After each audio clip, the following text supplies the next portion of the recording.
Good evening, good morning, good afternoon, ladies and gentlemen. Welcome back on SNUI for the part 2 of a talk on trance with Minister Steven Upton. Welcome, Steven, and the platform is yours. Thank you very much. And good evening, everyone. Well, my good evening, good morning, or good afternoon, wherever you are. I closed last night with a statement which was intended to be quite provoking, that in one particular respect, there's no such thing as trance healing. And I'm going to qualify that statement this evening. Over the last, probably up to maybe 20 years, the last couple of decades, there's been an increasing interest in the subject that's been titled trance healing.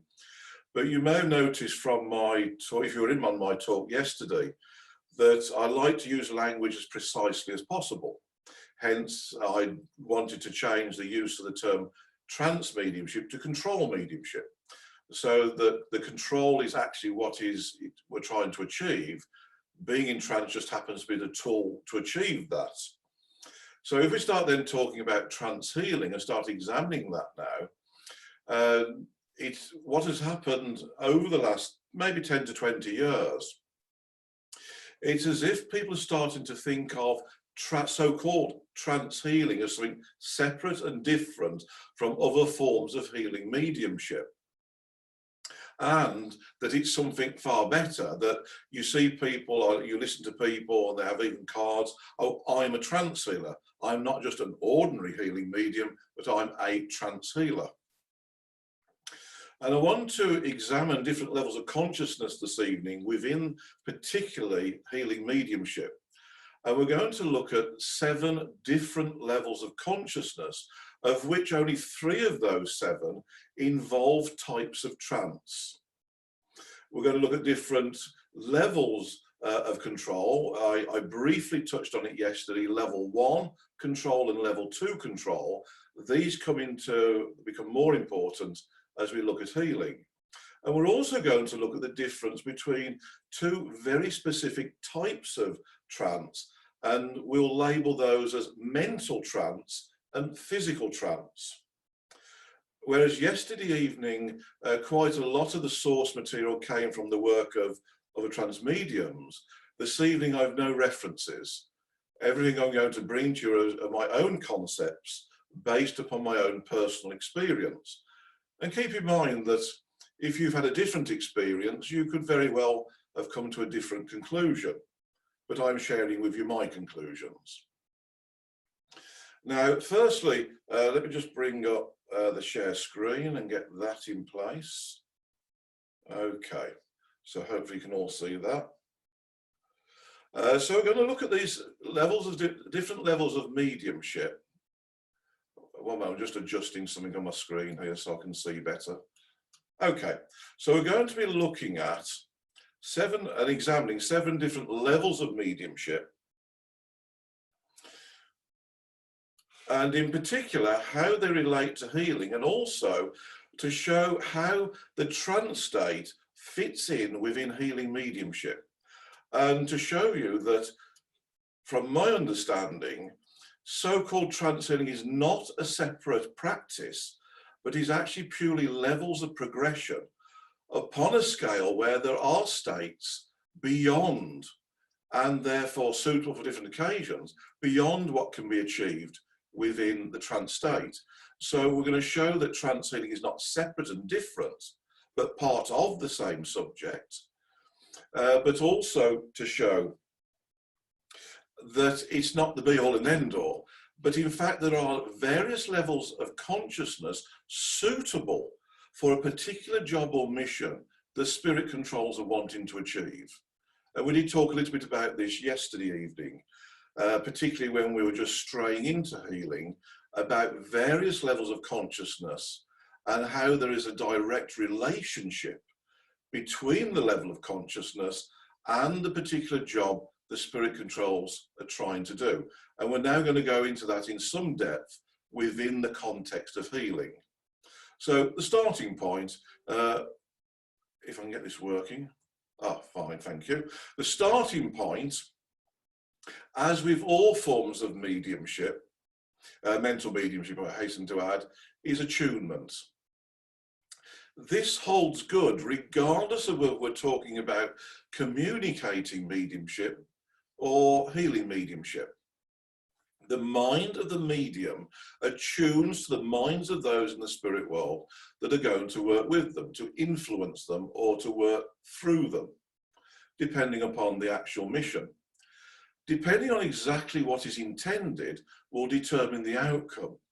For example, if it's intended to do communicating mediumship, and that's precisely what the controls want to do, the medium will then acquire information, first and foremost, to identify exactly who it is they're communicating with. They'll be provided with a body of information that can identify who is present at that demonstration, who will know who this is.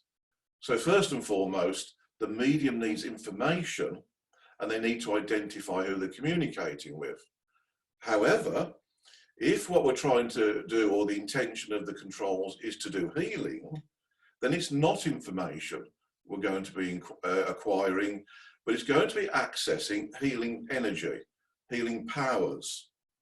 And however, the starting point is exactly the same. The mind attunes to that connection. But what happens next is very different. Once we have that initial attunement, what we initially access is a very interesting type of energy. In the healing context, we're going to label this a preparation energy, mainly because that's what it does in most cases in the healing context. It prepares the patient for what's going to come next. Now, it's a very interesting energy, actually, because it has numerous jobs depending upon how it's applied. We did mention this briefly yesterday. Now, in the context of a healing treatment, it's going to be initially applied to the patient in a very broad band. Its effect is generally felt as a soft, gentle warmth, and it will have the effect of calming and relaxing the patient. And I'm sure already many of you are thinking, yeah, that actually sounds familiar. Last time I had healing, I felt this gentle, soft warmth, very calming, very relaxing. That's this. However, if our particular medium is only linking to the source of this energy that they're acquiring it from at this level, a basic attunement level, not a lot will happen, because its job actually is to relax and prepare the patient. It won't actually heal anything. I can come back to that in a moment. So what's the point?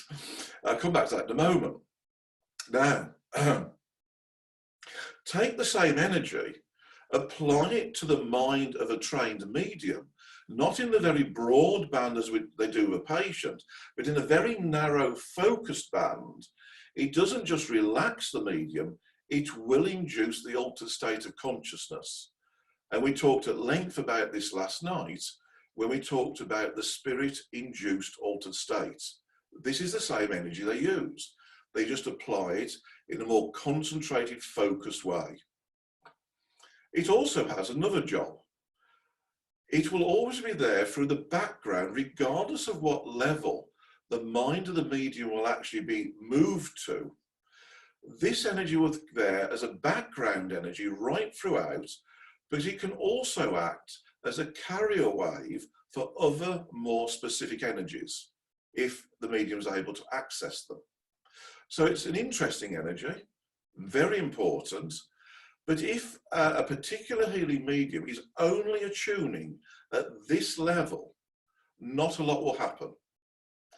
Patients will like it, and I remember from my days of working in a church healing group, and I worked in one for probably 17 or 18 years. I remember patients coming week after week and saying, I've come for my weekly top-up. And it would often go from my mind, surely there should be more to this. Why are we calling it healing? Well, I know people like it, it's nice, but they don't seem to actually get healed of anything. There's two questions besides the first one, there's another question kept coming to my mind. Why is nobody else seemingly asking the first question?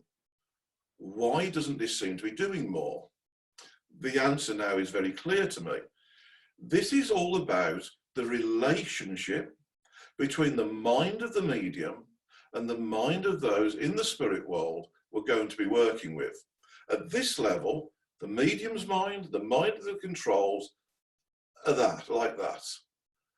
Now, what we need to do to be able to access more specific energies is get a closer relationship. Now, very often when we talk to people, we have students who are developing for the trance and the controlled states.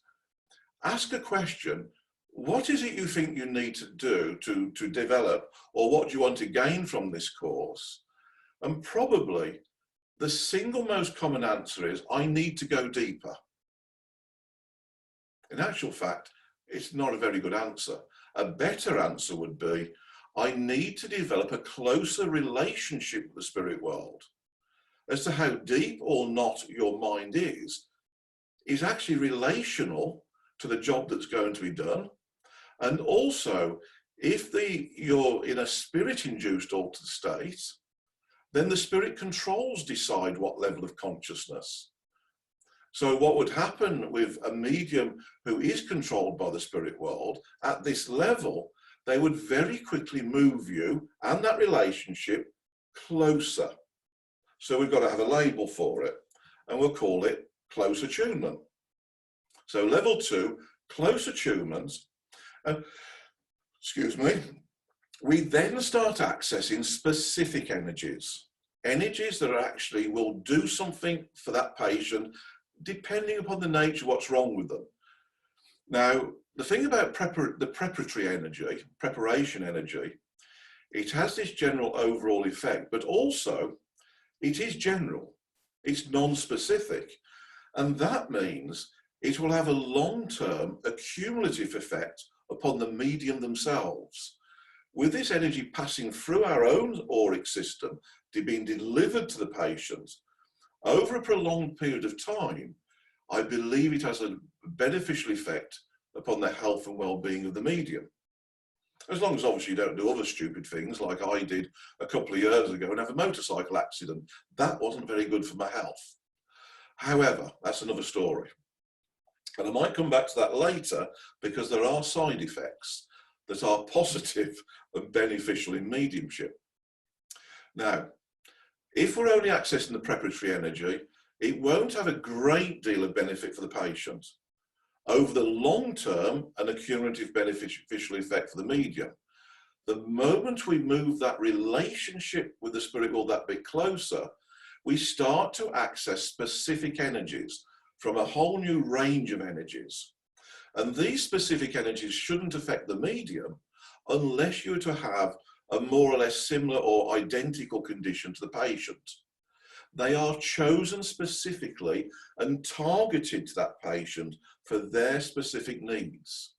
And again, as we said yesterday, within the boundaries of what is currently possible. So there's always those boundaries. The spirit world are not omnipotent. They can't do and cure anything and everything. There are limitations placed upon them. The two main limitations being, one, the ability of the medium to access these energies and for them to be delivered. And the second limitation, the boundaries of natural law. And that is something none of us can evade or get around, including the spirit controls. So it's a very simple matter, a very simple training exercise actually, to take someone with very little or no experience and get them into a state where they're in a closer state of attunement. This is not like the gearbox of a car, where you're either in one or two. Think of it more like the colours of a rainbow. Now, if I said how many colours are in the rainbow, some of you very quickly might say 7. Red, orange, etc. But is there a line between red and orange that divides them? So you've only got red and orange there, or does red slowly become orange? So you've got various shades of red, orange, and eventually orange, red, whichever way you're going. So in actual fact, there are probably thousands of shades of colour within the rainbow. It's similar with this. A medium doesn't all of a sudden, it's like one, then two, like a gearbox of a car going up and down. The medium will slowly evolve from one to the other, usually with practice. A little bit of training can always be helpful, but a lot of practice. And you can have one medium that is perhaps just at the bottom edges of two, another the top end of one, and they're probably at the same place. So don't think of it as one or the other. There's gradations between them as each medium slowly evolves and progresses and is able to access these different bands of energies. So specific energies are very important to access. If we're not accessing them, then not a great deal will happen. When we do, then things can start to happen and the spirit controls can start actually putting things right. As the relationship continues to evolve and gets closer between the mind of the medium and the mind of those working with them, the state of attunement then will naturally evolve into another state. And that's where the trance comes in. So as you can see already now, the trance state is not something separate, it's not a different practice. It's not another discipline. It's purely a level of progression, a level of development in the wider subject of healing mediumship. Attunement with practice and a bit of training will evolve into a closer attunement, and with time and practice will evolve into a trance state. Now, at this level, level 3, the specific energies that we were accessing at level 2, we start to access these other specific energies, but at finer levels. Very often it can be the same energies, but in a more refined state and delivered in a more refined state. So the normal stepping down process from one dimension through ours to the patient, and I'm sure many of you have heard the statements from spirit, through spirit to spirit, that stepping down process, if the medium is not closely attuned, then it will degrade the delivery of those energies and therefore restrict what those energies will do. The closer the relationship, the reverse becomes true. We can access a wider range of energies. We're accessing the same energies as well, but in a more refined state, and just as importantly, delivering them in that refined state. It doesn't matter how well we can access these powers, they've also got to be delivered. And if the medium themselves, their attunement both to the patient and to the controls, it'll only be delivered to the strength of the weakest link. And generally speaking, the medium can be the weakest link. Now at this level, I want to refer you back to yesterday where we talked about level 1, level 2 control. At this level, the trance state will simply be what I call level 1 control. Control of the mind only. So through this spirit-induced altered state, the controls over time will be learning how to control the consciousness and the level of consciousness of the medium. Because there is a direct relationship between the mediumistic state and the bands of energies we access. An example I used yesterday was, if we have a patient A, heavy physical conditions, which I would refer to say as cancer, maybe spinal injuries or skeletal defects. I'm not talking about a bit of backache, I'm talking about real skeletal defects, spinal injuries. I would expect them to move me into quite a deep state. They'll need to be accessing energies that we won't actually access at levels 3, but to move me into a deeper state to deliver physical energies. They're going to come back to that more when we talk about level 4. If we have a patient that has no physical conditions, the other end of the spectrum, it's all mental, emotional conditions, maybe depression, I would expect to be in a far lighter state. Because I have no idea what's wrong with the patient, and I never want to know before I do any kind of treatment, I always ask afterwards at the end. So I go into any kind of sitting or healing situation with a completely clear mind. What I don't know cannot influence me. Therefore, my mind is under the control of the spirit operators. They decide what level to move me at. Whether they want me at level 3, 4, 5 or 6 or whatever, that's their job. I don't know what the patient needs, so I cannot choose what treatment to do. If I was to try to choose, then I'm going to be interfering. And I do remember on one occasion, I can't say that I've ever known the spirit world to be angry in any way, shape or form.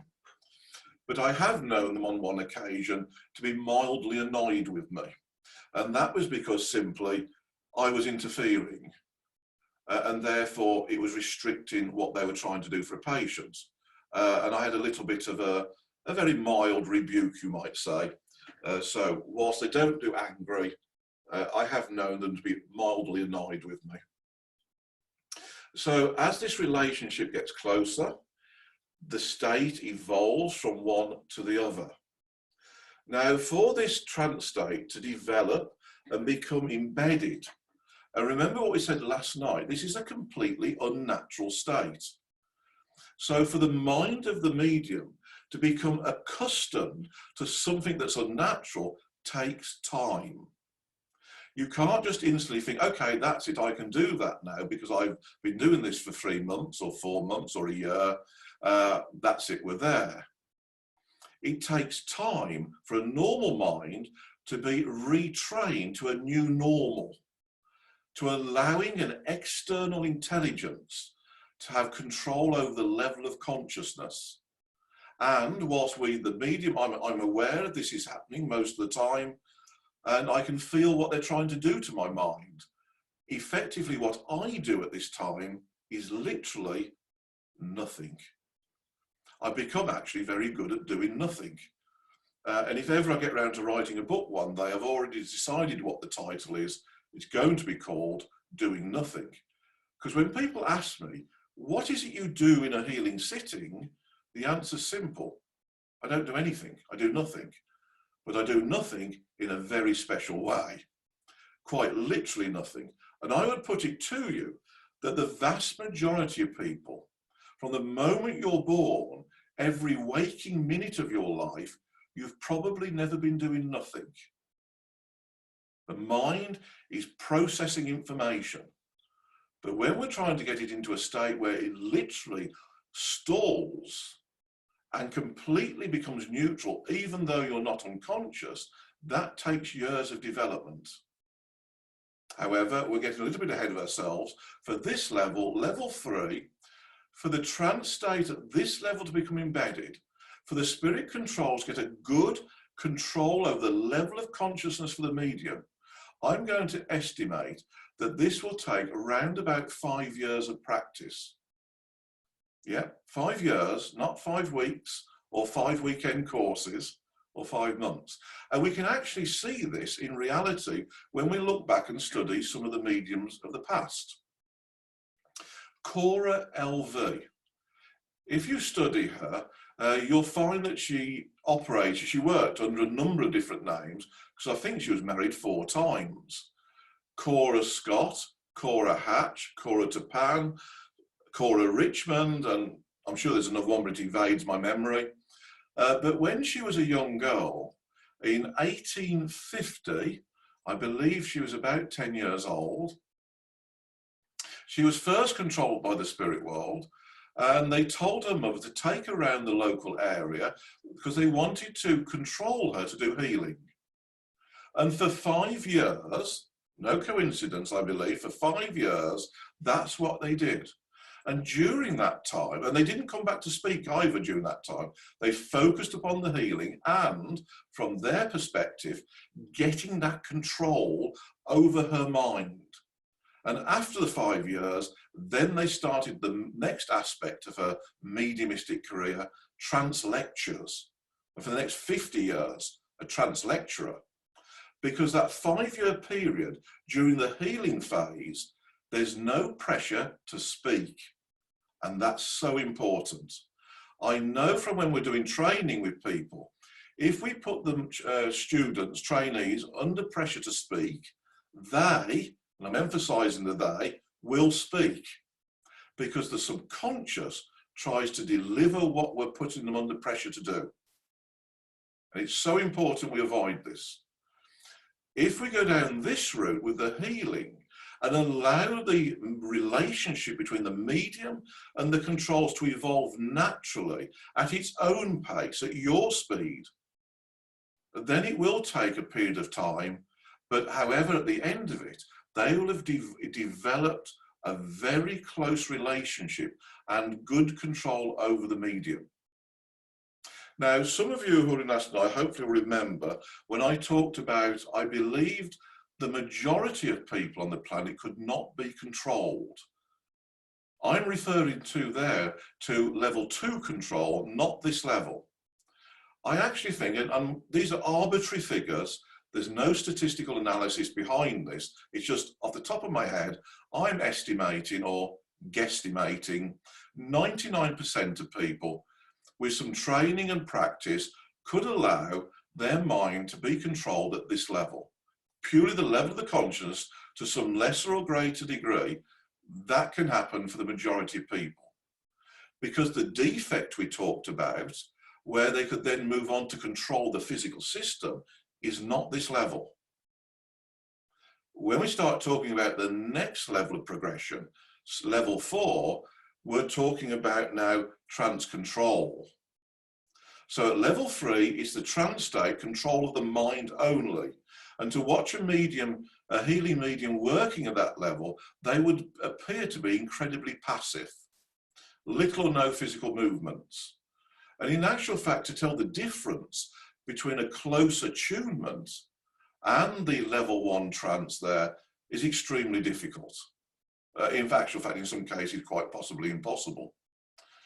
But, excuse me, once the controls then have that control over the mind, and we have the secondary factor we discussed last night, that there is that defect, whereas the inhibitors that separate the mind from the brain when people go to sleep, and would also do that in a normal trance state, if there's a defect, they can then still get some control through to the physical body.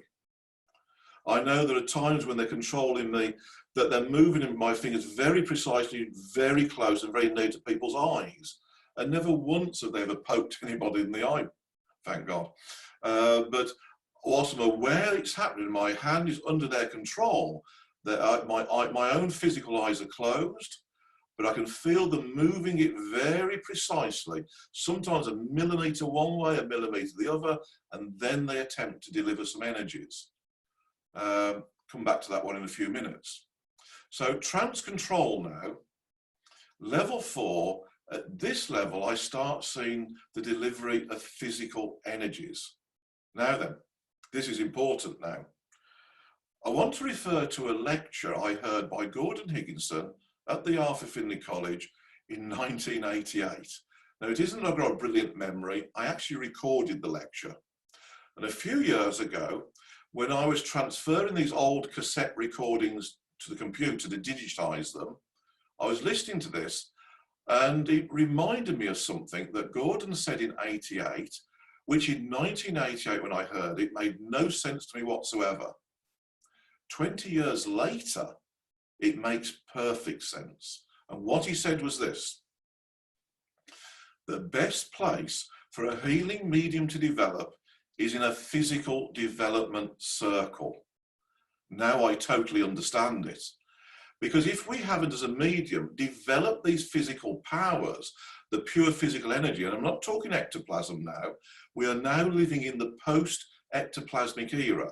We're talking about the pure physical energies that we can develop and generate. Everybody has them to some extent, but we can develop these powers to a greater extent. Now, from '88, by some strange coincidence, I sat in the physical development circle from '88 for 22 years. And whilst we were achieving some of the traditional aspects of physical phenomena, it started moving very much in a healing direction.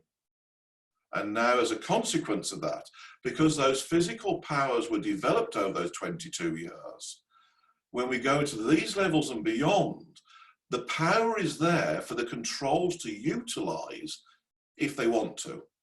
And I want to give you a couple of examples. The first one was a Dutch man, and he'd had a sports injury on, let me think, his left knee. And that left and he'd also had surgery for the sports injury.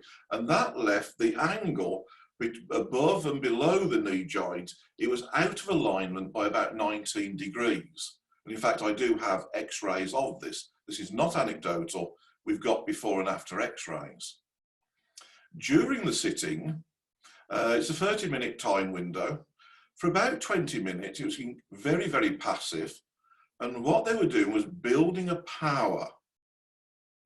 And then they moved me from one state of consciousness to a different level of consciousness so they could deliver that power. Now, I know now, and please don't write to me later about the new code of conduct, etc. We don't touch people's knees. Yes, I understand that. And this was several years ago, quite a number of years ago. 2 fingers were positioned on his left kneecap. And for some reason, my mouth said to him, and I'm sure it was the control, said to him, "This may hurt." Didn't hurt me at all, to be honest, but he stiffened, obviously some pain. But what I felt was, because I wasn't in a trance state now when they were delivering it, if you put a finger on your kneecap, you can feel the bone just under the surface. It's actually quite hard. You can tap it. But as my fingers were touching that bone of his kneecap, it went all soft and rubbery. Almost, it was like it was undulating. If you look at the surface of the sea on a calm day, you've got this undulations in the surface. And it was like the kneecap went soft and rubbery and was moving. His leg straightened and it went hard again. It took about 8 seconds in total. What I didn't know was that both his mother and grandmother are doctors. He went back to Holland and immediately told them, and they x-rayed it. And they sent me the after x-rays. From 19 degrees out of alignment, it was then only 2 degrees out. So they'd straightened it by about 17 degrees in a period of 8 seconds, plus the time to build up the power, plus the years of investment in developing the powers. So don't think this is something going to happen instantly if we don't invest time in development. But that gives you an idea as to what can happen. If we go back in time, when mediumship was less well developed, but the powers were available, they could achieve similar things. But what's interesting is it takes longer. So over time, what at one period in development could take several hours to achieve, you find 10, 20 years later, they can do the same job in seconds. So I'll give you a second example that goes further back in time. Only by coincidence, this was in Holland. A lady came for a sit-in. She was only aged about 30. And when she came into the room, I remember very clearly, it was a Friday afternoon at about 2 o'clock. She came in on 2 walking sticks, which looked completely out of context to a young lady who looked relatively fit otherwise. What had happened to her, 3 years previously, she'd fallen down an open metal staircase, like a fire escape. Her feet had gone through the gap and she'd broken both ankles quite severely, and they hadn't set right. During the sitting, she felt nothing, came to the end of the sitting, and the controls advised her that when she got home, there's no change in her condition whatsoever at the end of the sitting. They said to her, when you get home, should you feel tired, don't fight it.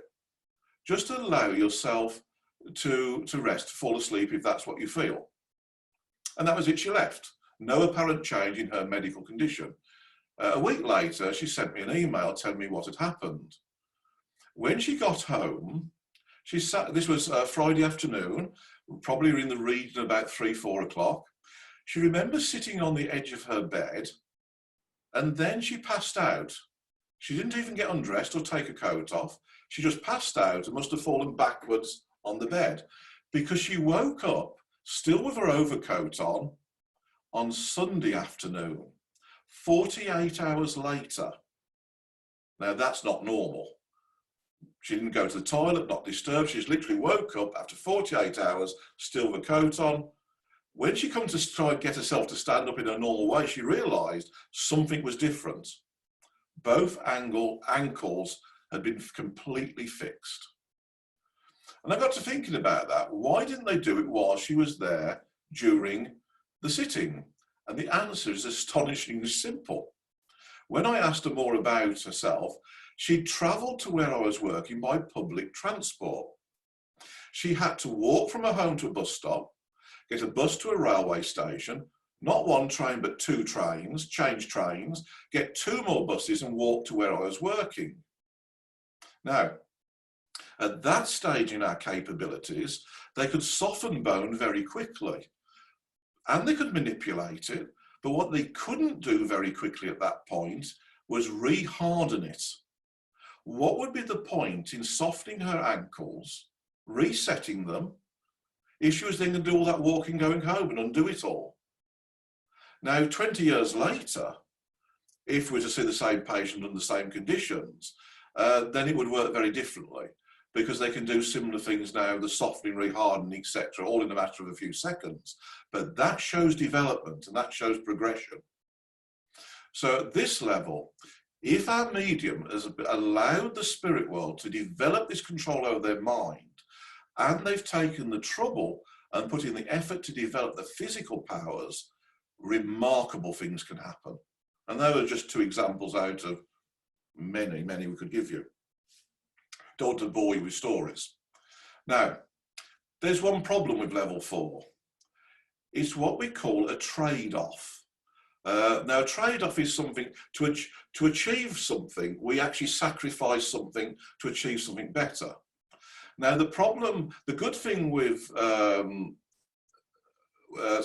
bad thing about trance control is that the controls also lose, because the state of mind of the medium, they also lose access to the medium's psychic abilities if they have them.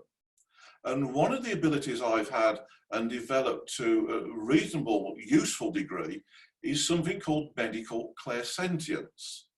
Quite literally, I have the ability to feel other people's pain, their medical conditions. I can feel their emotional systems, if they're depressed or not. I can feel their blood pressure, quite literally, as if it's superimposed upon me. It is objective clairsentience. I feel it quite literally as if I have them. And this has developed to such a degree that there's been numerous times where I've gone into hospitals to work with doctors, not as a healing medium, but as a medical clairsentient. And I've worked in hospitals in Germany, in fact, all over the place, Germany, the UK, Holland, Italy, many other places. But not all of them as a healing medium, sometimes as a medical clairsentient, where doctors are struggling to find out what's wrong with someone and they want my opinion. Now, whilst I wouldn't expect them, and then of course they don't, treat people on the basis of my opinion, it can give them a direction to be looking in, which can help them then narrow down what tests they need to do. And it's been proven to be remarkably successful. And if you want to see an example of that, I'm not going to do it now, but if you go to either my YouTube channel, no, not mine, SNU Film, or I believe there's a film on there. If not, tell me and I'll try and get it put on, of a demonstration in Switzerland where we're doing this, if you want to know more about medical clairsentience. Now, the problem is, in the trance control state, my own consciousness is suppressed, sometimes completely unconscious, most of the time a vague awareness of what's going on. But the byproduct of that is my own psychic abilities, where I use my own consciousness. I can't do both. They're contradictory. So we're losing a faculty to achieve that level. And there are times, and what we're going to look at next is a very specific type of, a very specific level, where the medium's medical clairsentience, if again they've taken the trouble to develop it, is extremely useful. Level 5. Conscious control. not as opposed to unconscious, but as opposed to trance control. Trance control is not the best of both worlds. We want to give the spirit world the control over the medium and to allow that the medium's put into the trance state. And that's how it will work most of the time. However, the trance state will losing faculties. What would be better is if the spirit world could control the medium without using trance. And we call it conscious control. Now, if we look back historically, J.J. Morse, who we mentioned last night, there's a report that when J.J. Morse had been working very closely with the same controls for a 25-year period, what is actually regarded as a completely unnatural state can become a new personal normal. So what for most people is not normal, when you've been doing it for 25 years, it becomes so natural, they no longer had to use trance to control it. Think about driving a car. If you can think back to your first driving lesson, how horrible it was. The military taught me to drive, and I remember this corporal sat there giving me orders and instructions. It was terrifying, and I thought, I'm never going to do this. Now, I've managed to dispense with the corporal many years ago, but now I don't even think about it. But I'm sure you're all the same. Anything you've been doing for a number of years becomes an autonomous routine. Eventually, and in the several cases we've had where we can see this historically, it tends to come after 20 plus years. Morse was about 20, 25 years, and one or two others we can see as well, where the relationship had become, in a sense, almost normal for the medium control. It's no longer an abnormal relationship. So therefore, they can exercise a degree of control without the trance. And the benefit of that is, not only do I retain access to my medical clairsentience, but it actually works better. And that's very useful at this level. Because at this level, no trance is involved at all. Because at this level, we can access a very interesting energy. On there in blue, you see emotional wave. I want to explain what that's all about now. I'm now going to quote the main healing control that works with me, Robert Koch, and just to tell you his words basically. So if you don't agree with this bit, then it's him, not me. See, I'm a true spiritualist. I don't accept responsibility for what comes out of my mouth. Now, Robert did a trance lecture once on this subject, and he basically said that he didn't agree with the way we treat people in our world who've gone through emotional trauma, particularly people who've gone through some horrible experiences in their lives, left them traumatized. Now, we're not talking about the normal ups and downs of everyday life. We're talking about really traumatic experiences. People perhaps have been the victims of abuse or crime, or people who've gone through wartime experience, combat experiences, people suffering from what we now call PTSD. It says, with a lot of people, the mind, the conscious mind, is very kind, and it buries the conscious memory of bad experiences. However, what can happen, sometimes only 6 months after the event, sometimes many years after the event, and this is his words, an echo of the emotional disturbance can surface in their life by way of a physical symptom. But because there's no memory of the original trauma, and there's no association between a physical symptom and something that may have happened to you many years ago that you don't even remember. The clue very often is that doctors can't find a cause for the pain. And I want to give you a couple of examples to highlight this. An Italian lady, aged, I think she was, aged 56. From the age of 6, she'd had severe hearing loss, not totally deaf, but severe. Doctors could find, over a 50-year period, doctors could find nothing physically wrong with her ears. At the start of the sitting, the spirit controls examined the ears and agreed nothing wrong with them. So what happens next, they moved me from the level 4 we was in to level 5. We then went into the emotional system and we tracked back through her emotional system until we found what we were looking for. At the age of 6, she went through a traumatic experience. And what happened actually was she witnessed a very violent argument between her parents. So what does a 6-year-old do? But she did it literally, shut her hearing down. So once they'd identified the echo, then at this level we can access the emotional wave which can release the echo. The echo was released, the hearing came back on, one ear after the other. But the important thing about it is they have the ability to release these echoes without the patient reliving the original experience. And there's control state. They don't like the way we treat people here, our traditional way, as part of the treatment, getting people to relive terrible experiences. They have the ability to release the consequences without people reliving them. I'll give you a second example. This was in Germany. A lady in her 30s had severe back pain, had it for about 5 years.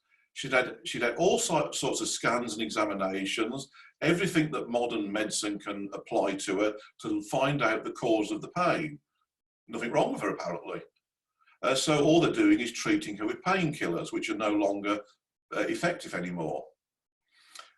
Similar situation, we move into the level 5, track back through her emotional system, didn't have to go very far. 6 months before the pain started, she thought she was happily married.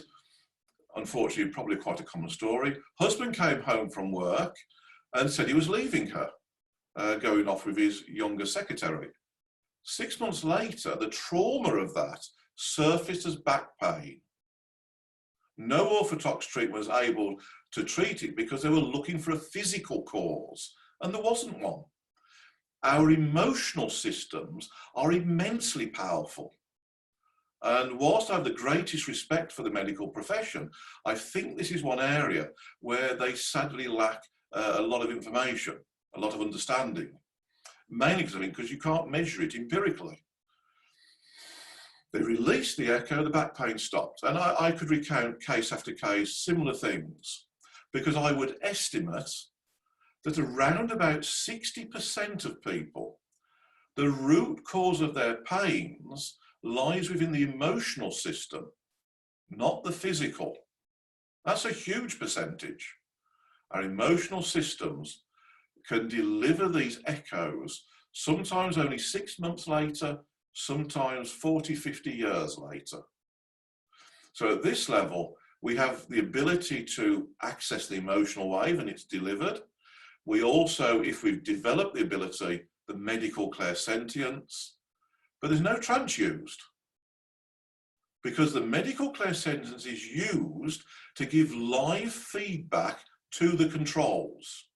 And now we have to understand, in a normal case, where say the medium might be in trance, how does the spirit world get information about the patient? Everything up until that moment is recorded within the various layers of the aura. Physical aura, mental aura, emotional aura, etc., spiritual aura. Everything from your entire life recorded up until right now. The problem is the aura is only a reflection of our true state. You can't heal the aura as such. It's like if you look in a mirror and you don't like what you're seeing, the reflection of your face, changing the mirror doesn't help. Plastic surgery would help. You've got to change the cause. The mirror's just a reflection. So the aura, when there's a change made in, say, the physical system or the emotional system, that change doesn't seem to appear immediately. It doesn't reflect immediately within the aura. The other problem with the deep emotional system is identifying the correct echo. We can't go around in there randomly releasing stuff because the average adult has an awful lot of baggage in there. We've all gone through stuff in our lives at various levels, maybe not all of us absolute trauma, but we've all got our ups and downs. And you don't go in there randomly sorting stuff out. we need to be able to identify the correct echo before we try to release it. And the way they do that is utilizing the medium psychic ability, if they've got it, particularly the medical clairsentience, which is the way they do it through me. So this is incredibly detailed and quite emotional work, because what happens is, and I'm using the word we now deliberately, because I'm now very much part of the process. At levels 3 and 4, I'm entirely passive, have nothing to do with it. I'm doing nothing, as we said earlier. Now at level 5, I'm in a far more active state and part of it. As they're directing the process, as my abilities, my mind touches these echoes, I can feel the emotional pain, literally. And pain's quite interesting because it gives me information. So I can feel the difference, for example, between a pain where someone has lost someone from their life through perhaps the passing, a death, or someone at a breakup of a relationship can feel like a loss from life, but slightly different. Different types of emotional pain, all feels very different. But what we're looking for is when we touch the emotional echo, we're looking for a linkage between that and the physical symptom. So in the case of the hearing lady, once we touched the right echo, I felt the linkage between the emotional trauma and the hearing. They know then, the controls know then that's the correct echo. They then apply the emotional wave, release the echo, the hearing corrects. So it's work where we're in a more active state. Now, I want to give you another example about, which touches on this, about the emotional wave and emotional trauma, but also as an example as to why this is not about what people want, it's about what they need. And there can be, as this example will illustrate, a very big difference. Now, keep in mind, all the information I'm giving you now, I did not receive this until the end of the second sitting, not the first one, the second. The lady came for a sitting because she had a problem with an eye. She was going to have laser eye surgery. I'm going back many years when it was very expensive. And it was going to cost her about £2,000. And now I know today it's only a few hundred. Now, she'd heard about some of the eye corrections we'd been doing, so she thought, I'll go for a sitting with this man. It's only £25. I hasten to add it's a little bit more now. It's usually 30, depending on where I am, if I'm at home. So it's a lot more now, £30. So £25 as opposed to £2,000. If it doesn't work, I haven't lost a lot. If it does work, I've saved £2,000. That was her motivation. I didn't know that, and frankly, it doesn't bother me. She came to the first sitting. During the sitting, they went nowhere near the eye. They went into the emotional system. We had what I would call a level 5 emotional release. Now, when we get these emotional releases, I can categorize them on a scale of 1 to 5. So this was right up there, as high as it gets. A level 5 emotional release. In actual fact, it's only last year I came across something, what I've now got to categorize as a 5+, but this was a 5. And I could tell from the depth in the emotional system where we were, and by the emotional pain and how it was released, that she'd gone through a traumatic experience just over 20 years ago. At the end of the sitting, she left before I even actually asked her why she'd come. Because the nature of a level 5 emotional release, there's other things on our mind. Once she calmed down enough to go and drive, that was it. 2 weeks later, she telephones for a second sitting. So we're now going into the second sitting without even knowing why she came for the first. They went straight to the eye, fixed it. At the end of that second sitting, she told me her story. 22 years ago, she got married on a Friday, widowed on the Sunday. Terribly sad story. 2 days, she was on a honeymoon with her husband, car crash, she walks away without a mark, husband's killed, married 2 days. And in all that time, she'd never had any kind of contact or anything from him, and she'd never cried in 22 years. On the evening of the first sitting, when she was at home, she clairvoyantly saw her husband for the first time. And I've often thought about this. Firstly, clearly they could fix the eye, they did on the second sitting. Why didn't they fix both on the first sitting?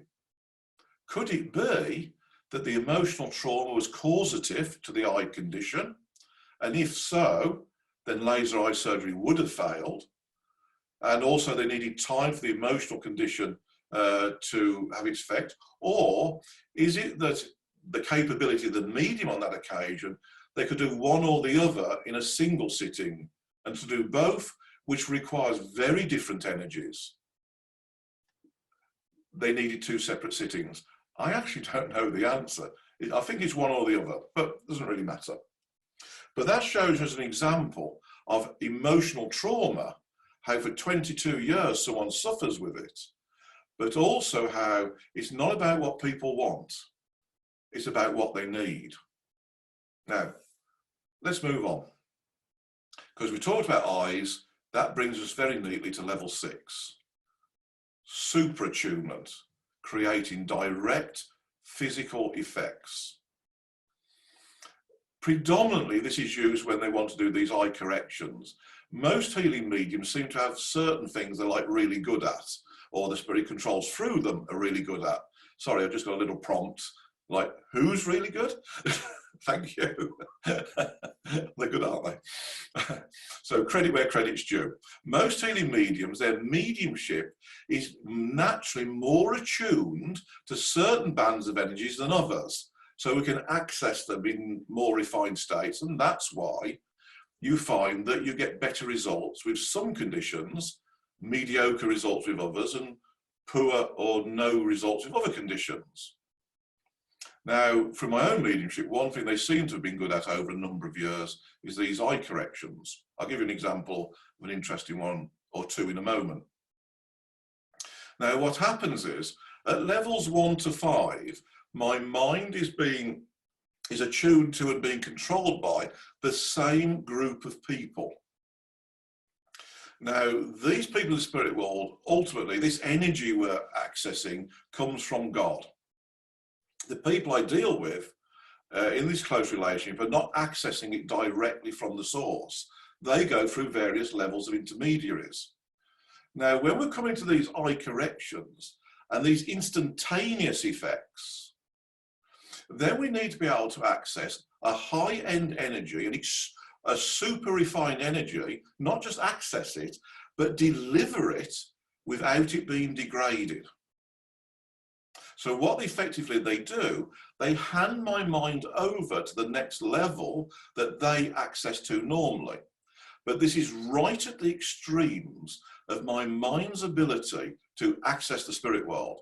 And I can only hold a link for a few seconds at that level. Fortunately, we only need a 1 second window of stability for them to deliver the power, because this creates instantaneous effects. So they hand my mind over. Sometimes it's a bit wobbly, it doesn't work so well, but they hand my mind over, and if we can get this link stable, it's bang, job done. And this is where we talked earlier about positioning the finger very precisely. They will move it sometimes a millimetre here, there, and the other way, and it's almost like you can equate it to like a laser beam or something. And there's a very high success rate with these eye corrections over the years.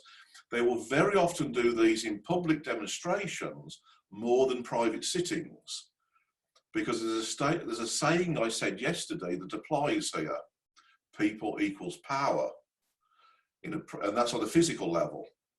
In a private sitting, there's myself, the patient, and always a witness, and which is very often a translator when I'm abroad.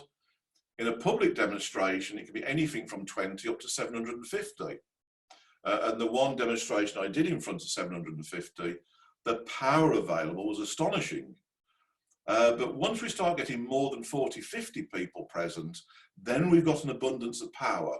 And that's when these eye corrections start to become quite impressive. But I want to give you 2 examples.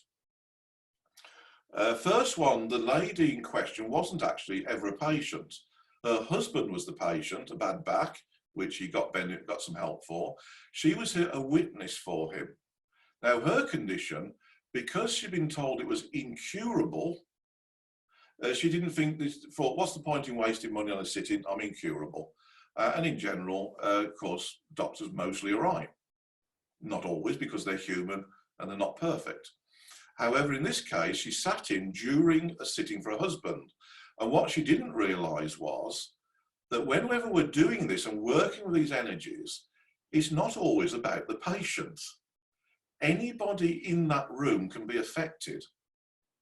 I've known a case where the patient received no healing at all. It all went to a friend who was a witness. And that's because her need was greater. Anyway, this lady sat in, and what her condition was, she was slowly going blind. She had tunnel vision. The vision around the peripheries was collapsing, and it was now so bad she wasn't even allowed to drive. The prognosis was she would go blind. When she got home after that week, because it was a week at Stansted, she noticed her vision was dramatically changing, improving, so much so that a week later, she went back to a doctor for a re-examination.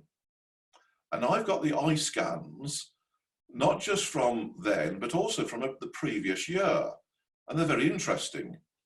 Her doctor said, okay, these are your eye scans from a year ago, and these are your eye scans now. My prognosis, my diagnosis from a year ago is it's a progressive condition, you'll slowly go blind. Here's your eye scans now, you're cured. What have you done? It's not possible. And I have met that lady several years after the event, and I know it was a permanent fix. So that's a case where eyes were fixed, and we actually have documented evidence to show the change, which on the eye scans is quite remarkable. Okay, so there's an example about the eyes. So this level 6, remember these are progressions within the development of the relationship, the mediumistic powers and abilities, and the mind relationship to the spirit world. And it isn't like, oh, 6 is better than anything from 1 to 5, so we're always at 6. These are starting to get very specific for specific functions. Where do we go next? Level 7. This is still a work in progress. When we talk about trance at levels 3 and 4, it's mental trance. That is, the mind of the medium is affected, usually put into a suppressed state, ranging from a light altered state to completely unconscious. The physical trance is very different. Doesn't affect the mind of the medium at all.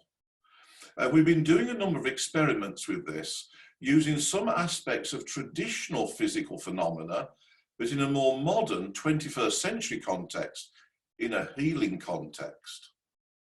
And we've been doing a number of experiments called healing seances at Stansted over the last, I don't know now, actually, maybe 7, 8 years, with various patients with quite severe conditions. We've worked on 7 nerves in legs, type 2 diabetes, type 1 diabetes.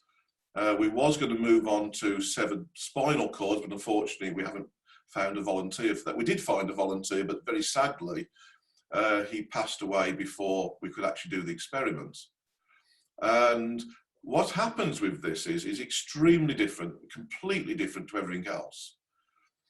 The object is to externalize the purer physical energies from the medium to create some form of phenomena depending upon what the needs of the patient are, to regenerate either nerves, but also there are limitations to what the spirit world can do.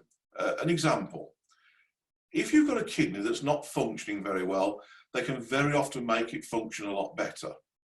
But if you've got a kidney that's dead, there's nothing they can do about it. The only cure for that is replace it. Now then, that's the direction we're going in. Not kidneys, of course, or not yet anyway. But this is a project the spirit world has been working on since before I was born. A trance healing medium by the name of William Henry Lilly was part of the project. In the late 1940s, They did an experiment in South Africa in front of hundreds of witnesses, 5 of whom were doctors, where a man, the patient, a young man with a diseased bone, and we have the photographs of it, the bone was removed from the arm by the spirit controls, given to the doctors to examine, and the bone was replaced. Now the question we're asked then is, where did they get another bone from? Do you know what an apport is? An asport and an apport. Well, I'm assuming some of you don't, so I'll explain. An asport is when the spirit controls dematerialize matter. An apport is when they rematerialize it in another location. Simple as that. We've been seeing asports within healing for a while, things like tumours, some are just literally disappearing instantaneously at times. But with this level 7 experimental work, it's about trying to bring something into the patient. For example, type 1 diabetes, where the islets of Langerhans don't work to produce the insulin, the only thing you can do is replace them. So that's what they've been attempting to do. Things like that, working on where there's, say, a break in the nerves to replace that break with new nerve connection. But this is a long-term project, been going on, say, since before I was born, and it's not completed yet. It's a work in progress. So please don't say, where can I go and see this happening? We can't do this yet. We're still working at it. But it's fascinating stuff. So to recap then, before we open it up to questions, 7 levels of consciousness I've been able to identify, all through personal experience. None of this I've read in a book. But at each of these levels of progression, they fit into the single subject of healing mediumship. It's all about the relationship between the mind of the medium and the spirit operators doing the healing work. One level can evolve to another, under the right conditions, with the right type of people and training and a lot of practice. So the trance state and so-called trance healing is only a level of progression within healing mediumship. It's not something separate and different and better and special, but it actually can be quite special. I've got to be a bit careful there. It is special, of course. Any form of healing by the spirit world is special. But the point I want to make is, don't think of it as separate and different. Oh, I want to be a trance healer and forget about the rest. It's only a couple of levels within a far broader subject. And don't confine your mind to, oh, trance and that's it, because you're denying the levels that come beyond it. And if you close your mind down, you won't evolve. So I'm going to shut down the sharing and open up to questions. If you give me one moment. If you go into your participants, there's the raise hand part. So I'm going to invite questions, and Ulrika, I can see straight away, you're in like a flash. I've unmuted you, Ulrika. If you'd like to, you just muted. I'm unmuting you. That's strange. I'm trying to unmute you. There's something weird here. I'm trying to unmute you. Oh, you're unmuted, Ulrika. What's your question?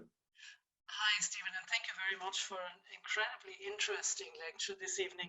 My question is kind of, how do you practice? What can you do to increase the relationship? Kind of, what is the difference between sitting in the power and practicing kind of spirit-induced blending? Well, firstly, they're two totally different things. Sitting in the power is a very good practice, a good exercise for building your personal powers, mediumistic powers to be used in mediumship.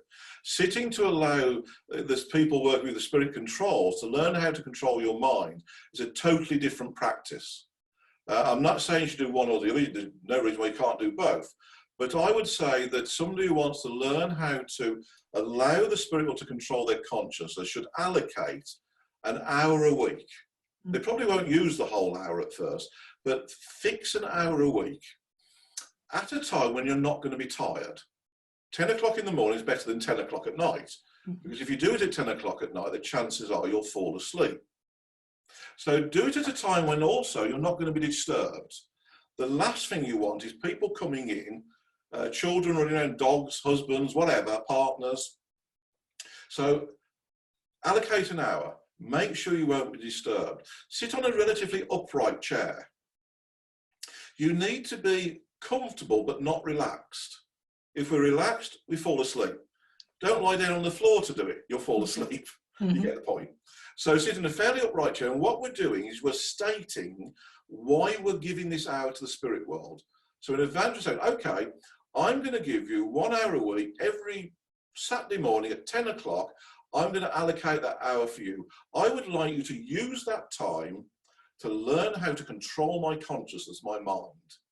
Now you're setting the broad strategic objective for the exercise, but what you don't do is then tell them how to do it. A mistake a lot of people make is, okay, this week I want you to do this, that and the other. Well, do you think they don't know what they're doing?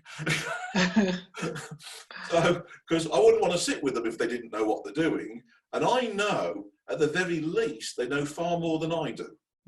So you set the broad strategic objective, you give them the time, let them choose how to use it. Now, at first, you may not feel a vast amount happening. But I want to try an experiment right now with 156 of you. Never done this before, but I'm being asked to try it. They want to try it. So I want you all now, don't close your eyes. That's the first thing. I want you to, hopefully you're sitting relatively upright. If you're lying down, then sit up.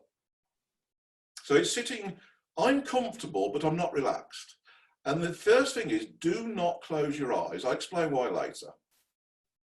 I'm going to ask them now, the spirit controls, hang on a minute, to try to induce upon you, all of you, 156 of you, an altered state of consciousness. Don't do anything. Wait. Be patient. If this works, it won't happen instantly. But over this next couple of minutes, if it's going to work, you'll start to feel a bit different. It's almost like a bit like an anesthetic of the brain. Don't worry about anything that happens with your body in any way. Just ignore that. Just be aware of your consciousness and your ability to think clearly. And as this starts to build and progress, and actually I can feel it starting to work for quite a number of you. So I know this is actually starting to work. Just be aware of the sharpness of your thinking ability as it starts to change. And some people say it feels like they've been slightly drugged. Or an anesthetic. And one of two things will happen with your eyes. Either they will start to feel quite heavy and you'll struggle to keep them open. That's okay, just struggle. Or you'll find that you're staring without really looking at anything and no blinking. Either way, it doesn't matter. But by now, we're about a minute to 2 minutes into this. Many of you should be feeling not as sharp-minded as you were. It's almost like you're becoming a bit dull. You can't think clearly. I'm going to let it go on a little bit longer. Now, in a few moments, I'm going to ask them to remove the effect. And when I do, be aware how quickly your mind springs back to normal. They're going to remove the effect now.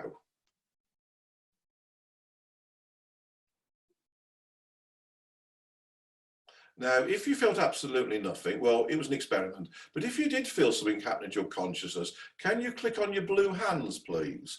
Just so we can get some kind of look and what kind of numbers we're talking about. That's a lot of people. I can't. Whoa, that's a lot for something we've never done before. We're hitting a lot of blue hands there.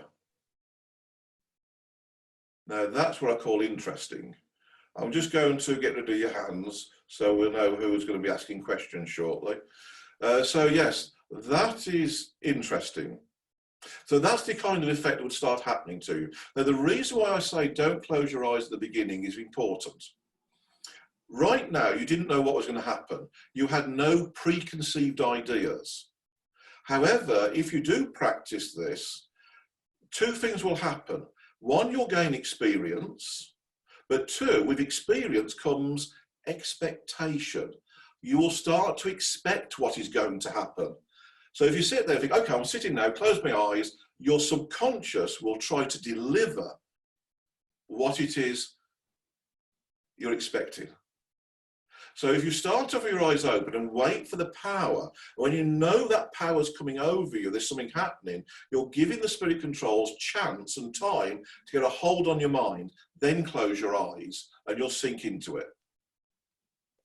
If you start off with your eyes closed, the chances are you're just handing over to your subconscious and it locks out the spirit world. Keep your eyes open at the beginning. When you know something's happening, then you close your eyes, and week after week as you do this, two things will happen. You will become more sensitive to this power, and they will learn more how to control your consciousness. And over time, they'll build this ability to control the level of your mind. How's that? Thank you very much. That was very interesting. I'm not sure. I'm presuming we've got the hands for questions. So Mary Chase Smith, I'm going to unmute you. There's something not quite right tonight. When I try to unmute, it doesn't happen. It's a bit weird. I've unmuted you, Mary. Hi, Stephen. How are you? Hello. I'm wonderful, thank you. So I have a couple questions relating to the last time I saw you at the college. I went today to the chiropractor because I have a lot of problems with my neck and back. And he was asking me about my prior treatments. And I told him about the most successful treatment I ever had, which was the couple minutes that you had your hand on my back and the spiritual world was doing their magic. So my question is, I actually have a few, but one of them is during the treatment, I could actually feel, even though your hand never moved and your hand stayed at the top of my back, I could feel fingers in between all my vertebrae, all the way from the bottom of my spine, and they went all the way up to the top of my neck. I could feel that very clearly.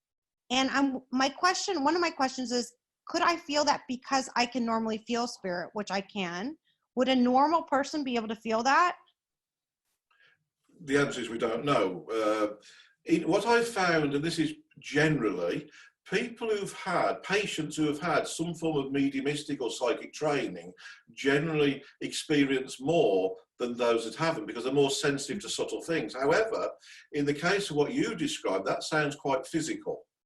And if it was physical and they were attempting to correct the spine in some way, everybody would feel it, because very often it's going to be painful as well. But I felt the fingers. I felt the actual. That's quite normal. Okay. That's quite normal for it. It's a physical effect. They're not my fingers, as you know, but it's as they're working, trying to whatever it was they were doing, then it can be felt quite physically. Okay. Yeah. No, it was very powerful. Very often effective, people far also more effective than my treatment today. And then my other question is, then if we can do this, assume that we can. Well, I know we can, but assume we take this time to allow the spiritual world to come in and take over, to use our mind to do their work. Can we direct that energy towards ourselves as well, so that we can heal ourselves? The short answer is, I understand your question. The short answer is no. Okay. I cannot heal people. I have no healing powers whatsoever. I cannot direct or control the power that comes from the spirit world. I can't direct that to you, therefore I can't direct it to me. However, in the same way I can be a medium for them to do healing for you, I can be my own medium. Right. And there's been numerous occasions where they've done things to me where I've been the medium. Occasions where I knew I needed it and I asked for it. Occasions where I didn't know I needed it, therefore didn't ask, they still did it. Occasions where I knew I wasn't right, didn't ask, and they still did something. So they will do things when there's a need. And I'll just give you one quick example that I've had a couple of near-death experiences. One of them, I went into anaphylactic shock I don't know, maybe 4 or 5 years ago. I just got to the hospital in time, went to anaphylactic shock in hospital. When I came round in intensive care, they said they nearly lost me. That's the first thing the nurse said. That was exciting, we nearly lost you. They let me go out that evening, got home about 11 o'clock at night. I'm due to drive to Switzerland the next morning, 700 miles. And I've just nearly died. So go to bed, and I thought, I'll go to Switzerland in the morning. Can you do anything? Within seconds, I had to rush to the toilet, and they purged my system. I had clear liquid pouring out of me. Please excuse this terminology, but imagine a hose pipe up your bottom, turned on with pure clear liquid pouring out of my bottom for about 20 minutes. They were detoxing, cleansing my entire system. A little bit exhausting afterwards, bit dehydrated. Next day I drove to Switzerland, right as rain. Another occasion, on a Saturday, I was in Stafford as a committee meeting. About 1 o'clock in the morning, Sunday morning, I wake up in a lot of pain, thinking, at first, it's the bed. I think it's the bed. There's something wrong with this bed. But as I get up, within moments, I'm realising this pain's escalating. It's not the bed. I get dressed with the intention of driving to hospital. By the time I get dressed and downstairs, I can't drive. So they call an ambulance. To try and cut a long story short, I'm taken into hospital, diagnosed with a kidney stone, and I'll get back home Sunday. I'm due to go to Canada Tuesday. So went to see my doctor Monday. She says, is there any reason why I can't go to Canada? She says, not really. That should be okay. But as long as we can control the pain, it's not going to kill you. It's like really painful. Because those kidney stones, I tell you, they must be that big. Huge. So I fly to Canada on the Tuesday, and I've got these special painkillers that last so many hours. And I suddenly realise I've only got enough, because I told the doctor how long the course was. I forgot to add the length of time before the course started. So I'm now in Canada on a Wednesday. The course is not starting until Sunday. Wednesday, Thursday, Friday, Saturday. I've got 4 days. If I start the painkillers, I won't have enough for the course. So I decide to have no painkillers for the first 4 days. So we're about to start the course on the Sunday, and I still haven't taken a painkiller. I am completely exhausted and in a lot of pain. And I thought, if I can just go through 1 day, I've got enough painkillers for the whole course. I sit down to start this course. It was a trance group. And I was just about to speak. And the only way I can describe it, and keep in mind, I didn't ask for this. For some reason, it never crossed my mind to ask. I was just about to start the course. And the only way I can describe it is like, imagine above you, a waterfall descends on you. Lasted maybe 2 or 3 seconds, and it washed away the pain and the exhaustion. And I felt great. The next day I felt great. I did the whole course with no painkillers, feeling great. And in the end of the course, just as the course finished, thank you very much, goodbye, pain came back. The precise duration of the course, they stopped the pain. So that's what they can do, and utilising my own mediumship. So to answer your question, literally, can I direct energies, that and the other? No, I can't, but they can use my own mediumship to do things for me. Okay. But I tend not to think about it a lot. I just think through the helping of others, you'll get back in equal measure. So they'll take care of you. Okay. Okay. I have one other quick question before I let the rest of the people ask questions. Is there anybody besides you and your group at the college actually practicing successful psychic surgery? Because I'm in need of some psychic surgery. Well, I don't practice psychic surgery. Well, no, not you, but anybody that uses the spiritual world. We've got to be careful. Well, if it's psychic surgery, it's nothing to do with the spiritual world. It's a contradiction. It would be healing mediumship if it involves the spirit world. Psychic surgery, by definition, is a psychic doing it. Okay. So it's a contradiction. Maybe I'm not using the right term, but is there anyone that I could go to that you would recommend going to if one needed an operation and didn't want to have an operation? The short answer will be no, because you're going with an expectation, and you're going with, in a sense, this is what I want to have. And as I said earlier, it's not always about what you want, it's about what you need. I could recommend a lot of healing mediums for you to go and see, but as to whether you will get what you want or not, no one can guarantee that. Yeah. Okay. That's the problem. We cannot guarantee results. We cannot guarantee what will happen. I would say I'd recommend any healing medium that stands there, because they've gone through a huge amount of training to get to that point anyway. But none of them will guarantee that you will get what you want. All they can do is be the best they can be and allow the spirit world to try to help you. Right. Okay. That's all we can offer. Okay. Okay. Thanks, Stephen. Okay. Kalpana, I've unmuted you, Kalpana. I hope I'm pronouncing that right. Would you like to come in and... Kalpana, there you go. I can see a big blank square. Hello. Would you like to ask your question? Hi, Stephen. I think it was an error. I didn't actually ask for a question, to be honest. Okay. Well, that's like I can move on if you haven't thought of one. Okay, but thank you very much. I'm thoroughly enjoying this. Okay. Well, I'll move on to Bridget Bond. I'm unmuting you. This is not working properly. I keep hitting the unmute and nothing happens. Does that work? Bridget Bond, I think you're unmuted. Yeah, I pressed the unmute myself. Oh, right. That might be be an option when you did that.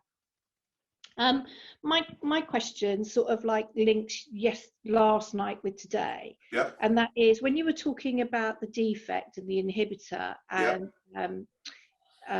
so that those people who have the defect can easily, oh, my brain's not working after that little moment, trance.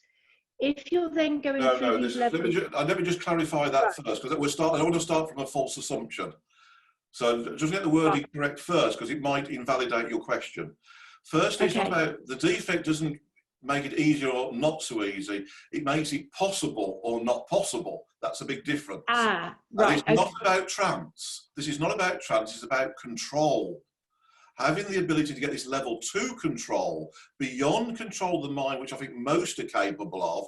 If there isn't this defect in some way with the inhibitors, they're not going to get through, they're not going to suppress the mind and get through to the physical. Because for most people who don't have the defect, there's a disconnect. So you can't get through, there's a disconnect. So it's not about making it easier or more difficult, it's about making it possible or impossible. It's a big difference. And it's not about trance, it's about the control of the physical system, level 2 control. So does that change your question? Yeah, completely. Thank you. Okay, thank you, Bridget. Nicholas Smith. Hi. Hello, Nicola. Hello. Hi there. Thank you for 2 great evenings. Can't hear you, Nicola. Oh, hang on, you're muted. I've unmuted you again. Hi, can you hear me now? I can hear you now. That's great, thank you. Thanks for 2 great evenings. Brilliant information. I just really wanted to ask something with regards to last night, that you'd said something about the potential to be a trance medium. Trance or a control medium? Yes, you said that you can sort of have an idea whenever you go to the college of whether or not you would have the potential to be a trance medium. Certainly we can, when working with someone, we can see if they've got the kind of mind that is really unsuitable for it. We can see that very often, very quickly. Some people can't sit still. Some people are like really fidgety people. You ask them to sit still for 10 minutes, they can't do it for 10 seconds.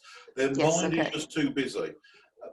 I don't want this to sound insulting, because I think it might do, but there's a phrase we have. There's some people you meet in life who are what we call scatty-brained. Now, that's nothing to do with intelligence. It's just their minds are incredibly ill-disciplined. They're here, they're there, they're everywhere. You ask them a question, they'll answer one you asked them 2 days ago. So they've got an undisciplined mind process. Those people would fall into the category, really, they cannot allow their mind to be passive enough for the trance state. So we can see that straight away very easily. There's other people then where we can see if they can just sit quite still, and we're using our own senses as teaching mediums to sense what's going on. And very often, certainly for level 1 control, we can see if there's a good suitability for it. Okay. Now, to go beyond that for level 2, I'm not so sure how easy that is to spot very quickly. What I would say would be strong indicators that there may be the potential is that if type of people who sleepwalk, people who are very active in their sleep, people who talk a lot, people who move around a lot, people who have lucid dreams, that means the mind and the brain still have some form of connection when they shouldn't have. They would be strong indicators they have the potential for the level 2 control, which is the far rarer state. I think in purely arbitrary figures, most people are capable of level 1, which is the level, which is the trance state, controlling the mind only, and that's great for the healing. But if we want to move on to trance control, where the control comes in for the physical, for speaking, writing, whatever, then that's far rarer. That's where we're down to way under 1%, I think. Yeah, that's what I wanted. They're purely guesswork, those figures, by the way. We've never done surveys, but they're rare. Because if they weren't rare, where are they all? They're hiding. Yeah. Thank you. I just wondered, did you mean more than just the fidgetness of it, you know? Yeah, at one level, that's the first thing. And we can tell that usually straight away in the first 5 minutes. Some people you think, oh, God, I've got one here this week. There's just no way they can sit still. They're doing this, and it's like, oh, and they do that. And then afterwards, they, oh, it's really deep that time. And I'm thinking, no, you wasn't. Thank you very much. Thank you. Okay, I think Carolyn is it next? Hi, Stephen. You, Carolyn. Thank you. Hi, Stephen. Hello. When I was nursing, I had a patient who was scheduled to go for surgery for an occlusion in his leg. He had a blockage in his vein, and he wasn't due his pain medication. So I started working on him, and anyway, I was able to ease the discomfort. I then heard that his surgery the next day was kept. He was scheduled to go down to have his leg amputated the next day. I then heard from somebody else that the surgery was actually got down to the operating room and his surgery was cancelled because the occlusion had solved itself. I then heard maybe 3 or 4 months later that he had to come back in to have the surgery. And I was just wondering, I mean, I was very young then, and I just wondered what could have happened, do you think? Okay. Again, we can only speculate because I wasn't there and I don't know empirically, but we can speculate. In general, if we seem to get a healing effect and then at a later date the condition returns, it means generally the cause hasn't been changed. Then very often they will treat, sometimes the cause is beyond the power of the spirit world to change. So they're going to treat symptoms to give them some temporary relief. And in that case, it posed, did he ever have a leg amputated? Did he what? Did he ever have the leg amputated? Yes, about 3 or 4 months later. It delayed that process. So that, for me, the most likely explanation is the cause was beyond their power at that time to change. And there can be several reasons. One is your mediumistic development at that point gave them the power to get the effect they did get, but they couldn't go beyond that for a permanent fix. Right. Or whatever was causing it was beyond their capability to change. I'm going to give you an obvious example. If someone is a smoker and they have respiratory condition, the spirit world can very often bring temporary relief to their breathing, but they can't change whether the person stops smoking or not. If they carry on smoking, they're going to bring it back. So that's an easy example where the cause of the respiratory problem rests within the hands of the patient, not the spirit world. I'll give you another example. I remember a lady many years ago from Geneva. She worked with other people's money, and I'm talking a lot of money, billions of other people's money. And her job was to make this money into more money, some kind of investment broker. And she had deadlines. And as she got closer and closer to these deadlines, she became progressively more ill. clearly that's stress. Healing was very effective, but when she got closer to the next deadline, ill again. And we had to say to her eventually, you have the power to cure yourself. But obviously this is easier said than done, because the cure is get a different job. All right. And we've got to ask ourselves sometimes, are we working to live or living to work? And very often, not very often, in some cases, the cure rests in the patient's own hands, and it requires a change in lifestyle. But they're looking for a fix by someone else, the easy way out. And sometimes they need to know the truth that it's up to them. But it's not for me to question. And we did sittings for that lady year after year after year. And they always brought temporary relief till the next deadline. Okay. So I was suspecting what you're talking about, that it was they were unable for one reason or another to change the cause. Okay. That's what I suspect, but I can't be definite. Maybe, So, do you think if maybe knowing what I know now better, if I'd maybe had a couple of sessions with this lady this gentleman. No, it's not about what you know and don't know. It's about skill. It's about ability to attune. One point at that stage, then you'll probably be able to tune, say, like that. Now, after years of practice, you can attune like that. Right. That means you can access different powers, and what powers you are accessing are delivered in a more refined state. You're a better medium than you were 10, 20 years ago, if you've practiced for the last 20 years. Yeah. If you haven't done any practice, then you'll be no different. But if you have been, you're a better medium today. That means they should be able to achieve more. Okay. So it's not about knowledge. Right. It's about abilities. Okay. Okay. Thank So you. Helga Doctor, and I can't pronounce the other part of the name, awfully sorry. I've unmuted you, Dr. Helga. Hi. Hello. How do you pronounce your surname? Hello, can you hear me? Yes, I can hear you. I didn't ask anything. I'm a little bit confused why you unmute me at the moment. Okay, it's because you've got a blue hand up, so don't worry about it. I'll mute you and lower your hand, and I'll move on to Rachel. Rachel, there's something wrong with this computer. Right, that won't work. Rachel, your mic is on. Hi, Stephen. Hello. Hi. Thanks for this evening and yesterday. It's been absolutely amazing to listen to you and your experiences. Thank you. And I'm just quite intrigued, and I hope I remembered it correctly. When you're talking about is it the emotional echoes? Yes.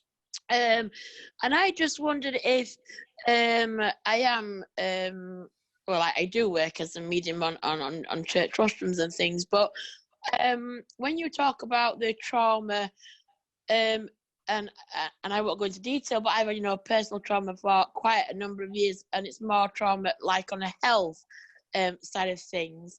As I know you just said earlier on, as a medium, you can access like healing for self.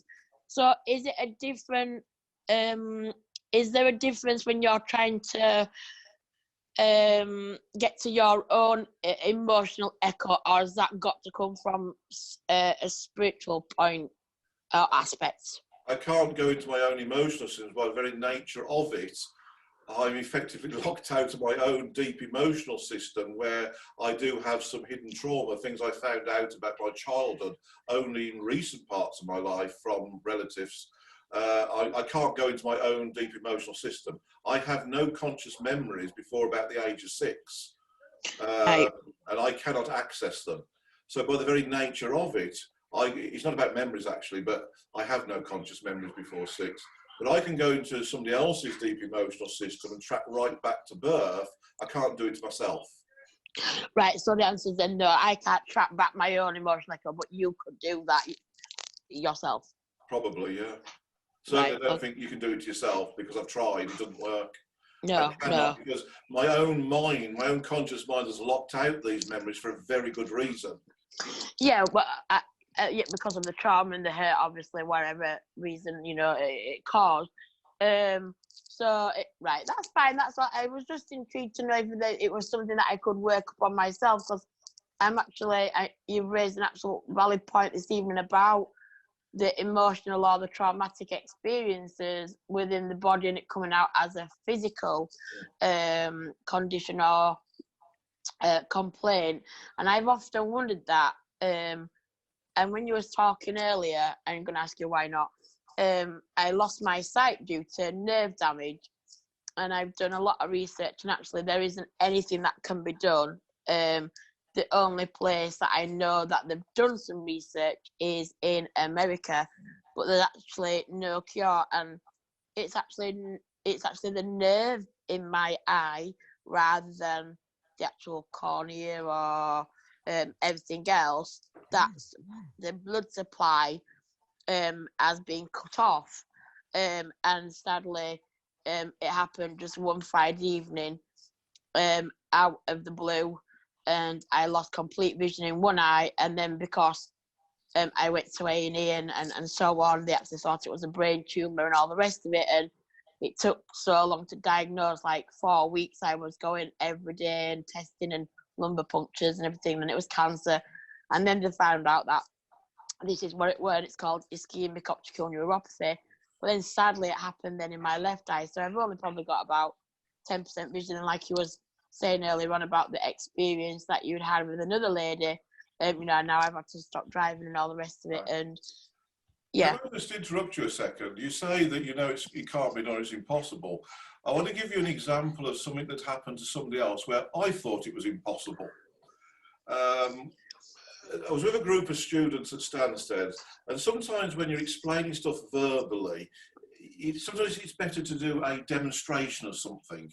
Trying to explain some of this stuff we're dealing with, it's a lot easier just to, I'll just show you. There's about 12 of them. It was 11 ladies and 1 man.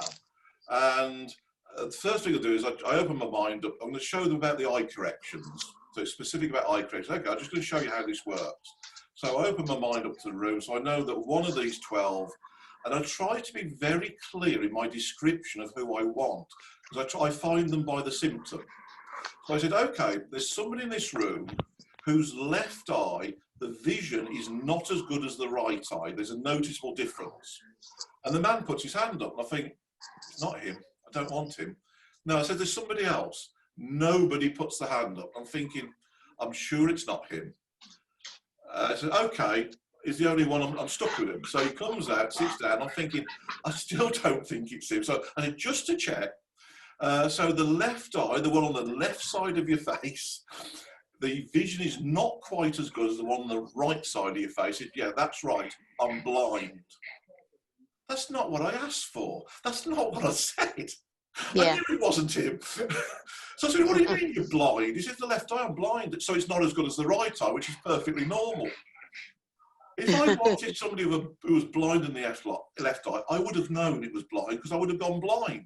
That's how objective clairsentience works. Anyway, so I says, how are you blind? He says, well, 20 years previously, when he was only 10 years old, there was an accident with a firework, hit him in the eye, and he'd gone to hospital and they'd surgically removed the lens. There's no lens in his left eye, he can't see. I'm now stuck with him, and I'm thinking, well, this demonstration is going to be a load of rubbish, it's just not going to work. So I did what I normally do, and half my mind's thinking, for the first time, this is really going to look stupid.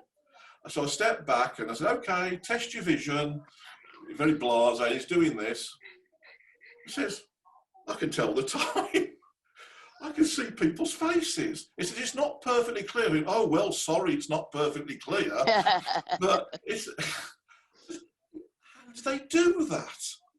He's got no lens in the eye, yet now he can see sufficiently to read his watch and recognise faces, having been blind for 20 years. So don't assume everything that you think's impossible is impossible. Now, I have to be honest and say, I bumped into him 3 months later and it had relapsed. It had gone back. Whatever they did lasted a couple of months. However, in my experience, this is what I thought was a bit weird with him, because he never asked then for us to do it again. Because very often, if you get a temporary effect, the next time you do it, you'll get a longer temporary effect. So if the first time it's 2 months, the next time it might be 6 months, and then 18 months, and then maybe permanent. And I've known that a lot, where a temporary healing effect gets longer and longer temporary. But in his case, when I bumped into him 3 months later, he just said, oh, he went blind again, and he seemed quite happy to live with it. However, I thought that was impossible, yet they did something. Mm. So don't assume what you've got is impossible. The only way ever to find out is always to try. Okay? Yeah, well, I think I'll be coming to see you then. Oh, no. Not at the moment. We're in lockdown. No, not at the moment, afterwards. Thanks ever so much, Stephen. Okay, I'm going to move on to Pamela Wilkinson, and this is the last question, I think. Pamela. Hello again. I just have a very quick question for you. And when you mentioned the apports and the bone, I've been listening to Silver Birch, and there's a point where he's answering questions, and specifically about medical transplants, about organs. And he does make the point, he says, well, you know, I'm human and I'm capable of error. As a guide, he says this, but he says, I'm not in favor of that. Yeah. And they just left it at that. I was wondering if in the course of this work, which you say has been going back so many years, if there was any distinction that was being made, and what the difference might be in terms of what you're hoping to accomplish. Oh yeah, I can answer that very easily, actually. We need to define the word transplant. I believe Silver Birch was referring to our traditional way of transplanting is by taking an organ out of one body and putting it into another. Exactly, yeah. Exactly. That's not what we're talking about. What we're talking about, and this is where it gets almost like Star Trek science fiction, we're not talking about taking organs, although we started off that way. The problem with that is rejection, tissue rejection. Right. Now, when they get to the point where they've got to find a permanent solution to tissue rejection, the only solution to that is you create something that has the patient's DNA in it. So that's what this is? Keep in mind, I'm not a doctor. I have no medical training, but you know this issue about stem cells, they can make things for you, right? We now need to understand how an apport is done. What they do to do an apport, they will move an object from one location and they move it from real space into subspace. It's another dimension, not in the physical universe. And in that dimension, there is no time, no distance. So if they take components from the patient's body into subspace, you can actually be doing stuff with it for hours, days, weeks, months, and bring it back into real time a second after you took it. Gotcha. So you can grow something for them out of their own components, so their own DNA is in it. It's from them for them, but the duration it's in subspace is totally unrelated to the amount of time it's not in our space. You can take it there, have it there for 20 years, bring it back 1 second after you took it. Because there's no time or space. It's the same as the healing energies themselves. This is how absent healing works. These energies we're dealing with are not from this universe and are not governed by the laws of time and space.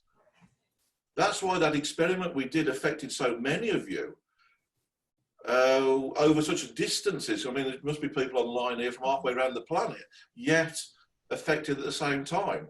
These energies are not confined by normal time and space. Gotcha. Okay, thank you. Well, it's time now, I think, to come to an end. I'd like to thank you all for joining me, particularly if you've been in both evenings. Now, tomorrow evening, Judith is going to put on a practical demonstration of the control mediumship. But I'm going to hand over now back to Daniela, who wants to tell you a little bit about SNUI, which is very important, because if you like these online classes, you've got to join SNUI. Daniela. Yes, thank you, Stephen. Yes, I just wanted to remember to you about tomorrow evening, the trance demonstration with Minister Steven. And I would like to ask you, think about join SNUI as member. We need your help. We need you to be stronger, and you will enjoy a lot of our classes. every day in different time zones. And when we are not able to cover all the time zones, we record and we put on YouTube or rebroadcast the class. So thank you very much. See you here, see you tomorrow, see you in the next day. Thank you very much, Steven. And thank you, Daniela. And I'll say good night, good evening, good day, good morning, wherever you are.